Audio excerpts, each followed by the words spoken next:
There's over 60 years of Fantastic Four. It's been one of the great teams in Marvel for a reason. You know, when you start these projects, you start doing your research.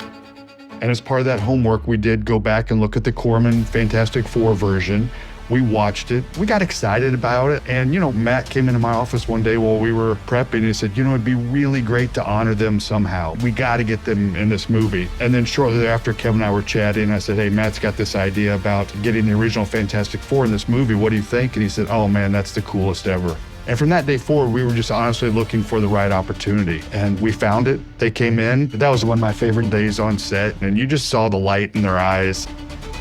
This is Sue Storm, and I used to be Reed Richards, Johnny Storm, and Bet Grimm.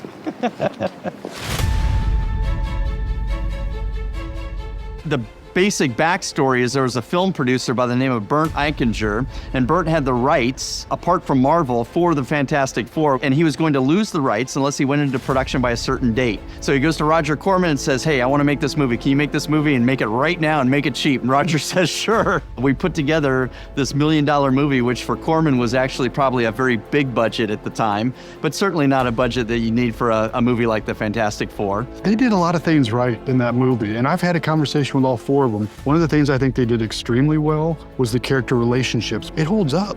And you know, not every special effect on any movie holds up over time, but those were very real relationships that when we did our homework and we looked at the movie early on, we took note.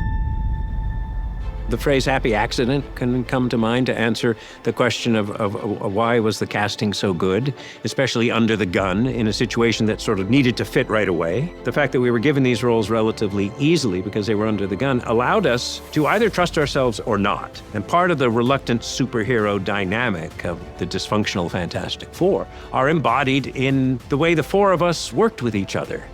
Everybody was so close to those characters. I'm the big, strong, protecting guy, right? Kind of innocent and kind of humble. And that's how Ben Grimm is. Reed Richards, Alex, is a natural leader. Johnny Storm, as you know, is just a bubbly, fiery dude. And Rebecca's always been a little shy, right? Reserved, and that's the Invisible Woman. So we just did ourselves. We all knew that we were working on the Fantastic Four, Marvel's flagship comic book. And so we all took it very seriously. And Ole Sessel, the director, got us all together for a pep talk right before we started shooting. And he said, gang, we know what we're doing. We know what we're up against, not having enough money for the effects that it needs to have. So let's focus on what we have control over. And he says, I'm gonna do my best as a director. I want you all as actors to do your best. I want you to take this seriously, develop the characters. And he said, let's work really hard at recreating the comic onto the screen.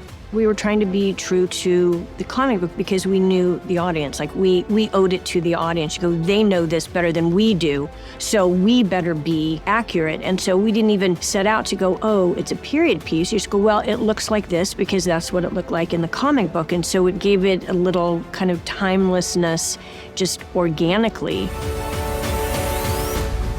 We were filming at Rogers Studio, which was this dilapidated warehouse in Venice Beach, California. And rats and cockroaches, and the place should have been condemned years before, you know? It's like being in the trenches of a war kind of thing. There was like one room where we would either hang out or change clothes if I had to change. And then when it was just bare bones, all of the wardrobe that I wear in the movies, my own clothes, I think everybody's wear their own clothes. Like the only real wardrobe were the blue suits and my wedding dress. And so when we got the suits the very first time and I put them on, you can actually see the hand stitching, like where the blue and the white is. And I said to the costume designer, it's like, you can see the stitching. And he's like, that's okay because Sue made them. That's all we had to go with. I get there, I said, so I'm in the suit, right? And they go, no, it took 6 months to build this suit. And this has already been done by Optic Nerve, was who did it. So they had to hire a stunt guy named Carl Cefalio. I was so destroyed and disappointed because that's the good part. So what I did is I was on the set every day he was on the set. And I made sure that we worked together as a good stunt guy would do and make sure that he mimics what the actor's gonna do. Then when the ADR came in, I voiced everything and it's clobbering time. we knew that this could also be a calling card for all of us, right? This could put us on the maps in terms of boosting a career kind of thing. And so we took it seriously. Our whole passion with doing this was that we would get to do another one. It's like, if we do this good enough, the next time we'll get the money, and then we can do two, and we kind of had it all planned out. We went into production, we finished the movie. We were looking forward to it actually coming out. There was a premiere that was scheduled at the Mall of America. The comic world knew about the movie. We had done Comic-Cons and conventions already at this point. After that trailer played at the Shrine Auditorium, Alex looks at me and he says, Michael, we got to do something, in that Alex voice. And I go, what do we do? He goes, we got to hire a publicist, and I know somebody. And so I end up paying for the publicist, about 15 grand in my own pocket, and we went around the country promoting this. There's an old actor's thing, is you have to go out and find your audience. We would go to little comic conventions. There was no such thing as big comic conventions.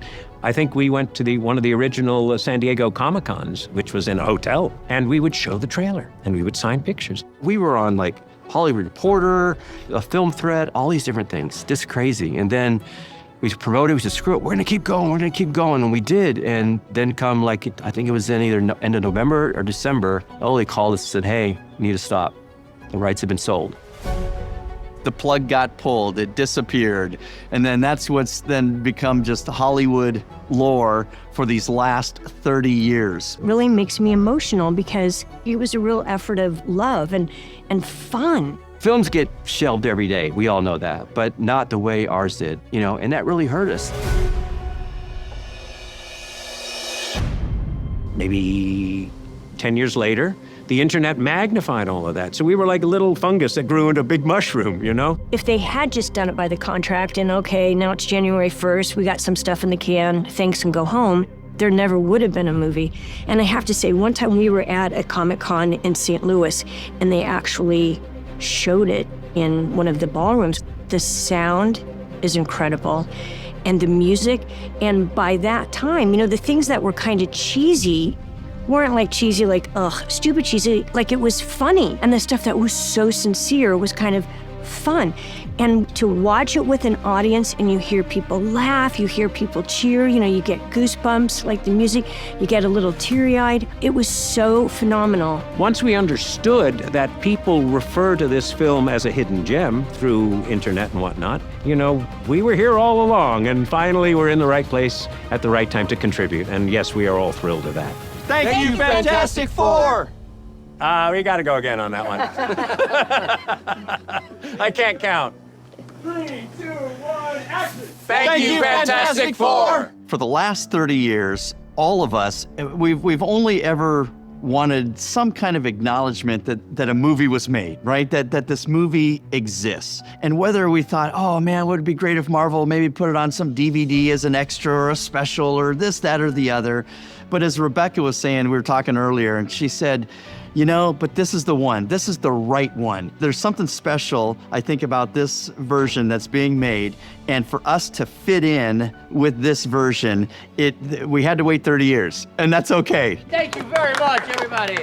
In a sense, that is a marvel. That's something that, in a way, we sort of had to pretend we didn't do. Has maintained its relevance in the Marvel universe. The countdown continues as the Fantastic Four prepare to welcome a new member of the family. You can imagine how that feels for an artist. We're laughing and joking coming onto the set here today because, I said, guys, we're going from Roger Corman's rundown studio to Marvel. Anytime we're together is fantastic, but this time especially.